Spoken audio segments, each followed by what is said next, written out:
what keeps you going for this length of time with that much curiosity, eagerness, enthusiasm? You're talking about Abraham or Esther? About Esther. Well, for Esther, there is nothing more satisfying than these moments where she knows for sure that she's tuned herself to the frequency of Abraham. And then Abraham is able to chew with you on the things that are important to you. It's that seamless feeling of energy flowing with no resistance. There is just not a more delicious experience to be had. The thing that makes this interesting is that the step 1, step 2, step 3 part of the process of creation is all happening all at once here, because you all are bringing the step 1 to it, because Esther's vibration is out of that in that regard. It's like she is awakened and is in that resistance-free zone. She makes sure that for the most part that's where she is when she shows up here. That's what she means to do and usually accomplishes in a very good fashion. So you bring the step 1 to the equation. You're asking the things that you're living, the things that are in your vortex. That's what you are bringing primarily to the equation. Abraham brings step 2. In other words, we know what you want. We know where it is. We know what the path between where you are and where you want to be is, you see. And so Esther is the step 3, the allowing part of the equation. In other words, she's practiced the vibration that keeps her conditions out of the experience that allows this whole thing to take place. This is a demonstration of what you all are about all day, every day, you see. So Esther, as she is moving through her life experience, is asking. Life is causing her to ask constantly, and therefore expanding. And, of course, Source answers the expansion immediately, so then Esther's work is always to come into alignment with what she's asking for. And so, for Esther, the reason that this matters to her is because she is experiencing so many that intoxicated feeling of alignment that she wishes it for everyone. And she wishes it consistently for herself, too, you see. It's that you can't go back sort of feeling, that once you experience clarity, confusion will never again do. And once you experience unconditional love, then conditional love never again will do. Once you are consistently in a vibration of alignment, misalignment just will not do. And so it's what it really is, and it's true for all of you, there is a trajectory that you translate into the word path. And it's just as simple as this. When you figure out somehow, some way,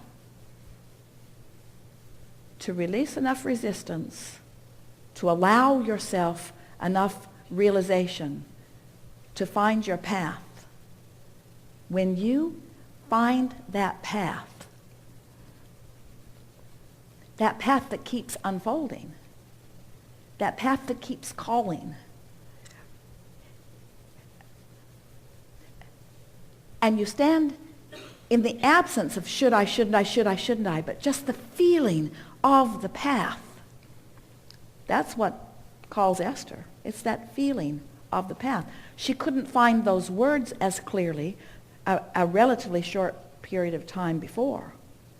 But since what's happening for Esther, and for many of you as well, this sequence of conversation has put her in a place of clarity and joy beyond anything that she had ever lived before, or beyond anything that she even anticipated living before. In other words, you can't really know it until you're living it. But it was this sequence of understanding. She got the concept of law of attraction, you all do, pretty easily. When we added the word momentum to that, it moved it into another place of understanding. It was quite easy to understand that momentum is about law of attraction, just adding energy to something.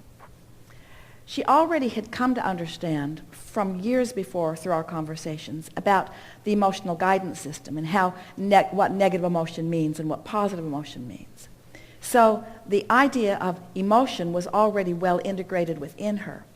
But when we began talking about law of attraction and momentum and the trajectory that that accomplishes, a new thing sort of clicked into place for Esther with the understanding of trajectory. And then when we began dovetailing the intentions that you hold from non-physical, she began to understand that there's always been a trajectory for everyone. There is a trajectory that you could even call a path.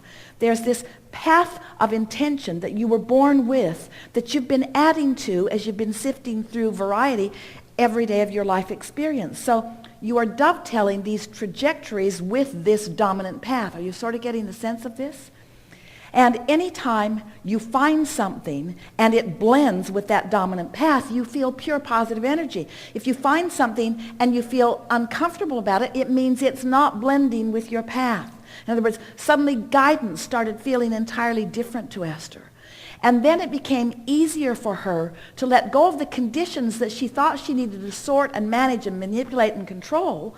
It became easier for her to let go of those conditions because she then understood that she had been sifting through those and had come to conclusions as a result of those that she had put into her vortex. In other words, she understood that there was no possibility that she was a mere puppet on a string. She understood that she was a powerful creator who had come forth into this physical experience on a path or a trajectory that when she finds herself in vibrational alignment with it, she feels glorious. And any deviation from it, no matter how great or how small, is just not good enough. So then she began coining words, not necessarily when we were flowing through her. She began observing of herself and saying about herself, and we've repeated it because we find it humorous and accurate. She began saying, I'm finding myself to be a sort of vibrational snob because I am less and less willing to regurgitate those old beliefs that I've picked up along my physical trail that no longer allow me to be on my path. Her path has become the most important thing. So it's really interesting that you say, what is it that inspires or motivates Esther or makes Esther want to continue this? And we say, how could it be any other way for any of you?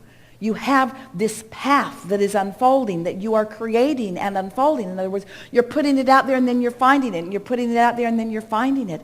It is so compelling when the path feels to you like it is just appearing beneath your feet, when that angst and that controversy and that confusion and that I don't know what way to go is gone from your experience because you've learned how to just take a simple handful of ideas and make them work for you. So what are those? Law of attraction abounds, and it will cause momentum.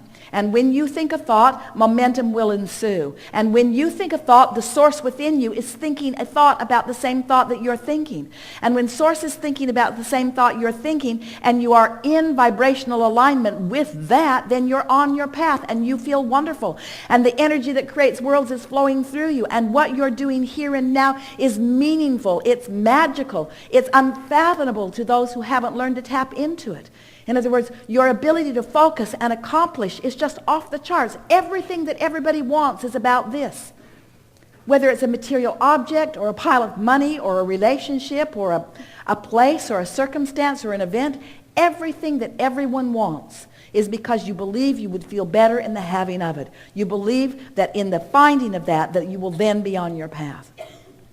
So then Esther began to understand that it isn't about looking around out there for the path and then figuring out how to get her way to it. It's about creating an atmosphere that allows the path to be inspired through her, you see. To know when you're on your path. To know it unequivocally, to know it undeniably, to know it with certainty. Because, ask yourself the question, which feels better, clarity or confusion? Which feels better, certainty or uncertainty? Which feels better, loving yourself or not? Which feels better, feeling your value or not? Which feels better, knowing who you are or not? In other words, so Esther's just been playing our silly games long enough. Yep. Every process that was ever devised was first offered to Jerry and Esther, or the two of them. And every process, she played with it until she received the vibrational benefit of the process, you see. until she is not at the end of her work here. She's not at the end of her discovery.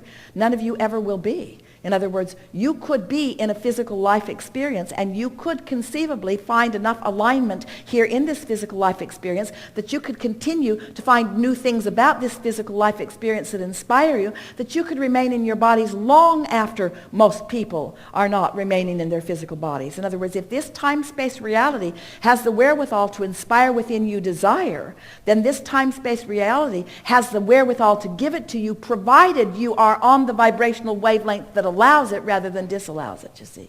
No exceptions. And so we are appreciating your awareness of the eagerness that Esther feels for her work.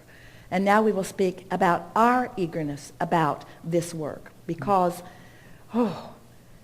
when there are more and more of you who are consciously recognizing our intertwining with you in the day-to-day things that you are living. In other words, those thrills that you feel are the thrills that we are feeling, you see.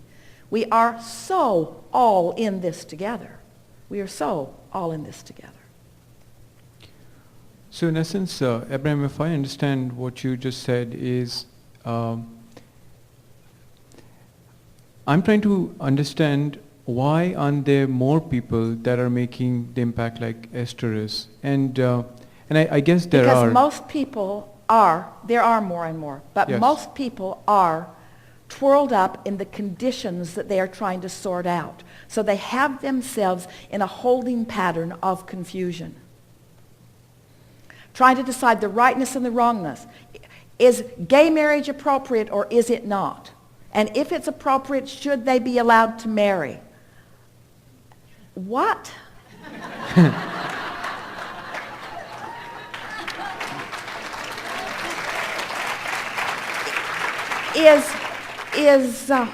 Should the borders be open or should the borders be bound? And if the borders are open, would people from other places come and deprive the people within the borders of things that they want? What? In other words, as you are evaluating conditions, so much of the world is evaluating conditions that have been created from wobbles and then trying to fix conditions that have been created from wobbles, only causing more wobbles. Because law of attraction says that what you got going on, you got going on. In other words, you just can't get there from there, you see. And so more and more are being born remembering that. More and more who are resistant are making their transition and then remembering it. And more who are hanging around are finding vibrational alignment with who you really are, which is the whole point. Because nothing's going wrong no matter what. In other words, it doesn't matter how resistant you are. When you reemerge into non-physical, you won't be resistant anymore. And when you're born back into a physical body, for a while you won't be resistant anymore either. In other words, it doesn't matter. Nothing's going wrong. Beingness won't cease to be. Creating won't cease to be. Everything will keep moving along. Everything is going just fine. There's just one reason that we want to play with you, and that's because we think you should be having a good time now. We don't think you should have to croak to release resistance. We don't think you should have to do the impossible, which is sort out all the conditions and define which ones are right and which ones are wrong. We think enough bombs have been dropped in an effort to control others who think differently than you do. You have a government that is all tangled up with each other to the point that no one is thinking a clear thought. Their only thought is, your thought can't be right. Your thought can't be right. No, your thought's not right. No, your thought's not right. No, your thought's not right. So nobody's thinking any thoughts except that the other thought isn't right. No one's tapped in to anything that can give them the clear thought, and no one, that's way too strong of word. Because, of course, there are politicians. Of course, there are people in religions. Of course, there are people of the world who are in alignment with who they are. But wouldn't it be nice if you could find a way of discovering your alignment, which would allow you joyous life experience as conditions are? Wouldn't it be nice if you could find joy without needing to change the conditions? and then the conditions would have to change. But feel the trap in that, because right away you get twirled up in that. That made it sound like, okay, so I'll be unconditional, and then I'll align, and then the condition will change. And we say, that's not what we said. What we said is, the condition is uncontrollable. You align and feel joyful. And in your joy, your realization of the condition is different. Yeah, the condition's going to change all over the place. But you can't need the condition to change in order to... In other words, we don't want to promise you conditional change by accomplishing alignment. That's working against our own message. If you'll do what we say, you'll find unconditional love, and then you'll be able to fix the world. That is not what we're saying. The world does not need to be fixed, but your realization of it could be greatly improved. Could be greatly improved, you see.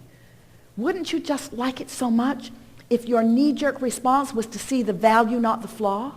Wouldn't you just love to feel the love, not the hate? Wouldn't you just love to see the path, not the blocked wall? Wouldn't you? Isn't that the way you want to live? And it's not because you need to live that way in order to get stuff done. It's that you want to live that way. You want an open path. Anything that's not an open path doesn't feel good. But don't ask somebody else to open the path. You got to open the path. And you do it vibrationally, you see. So that's why. That's why. Thank you very much.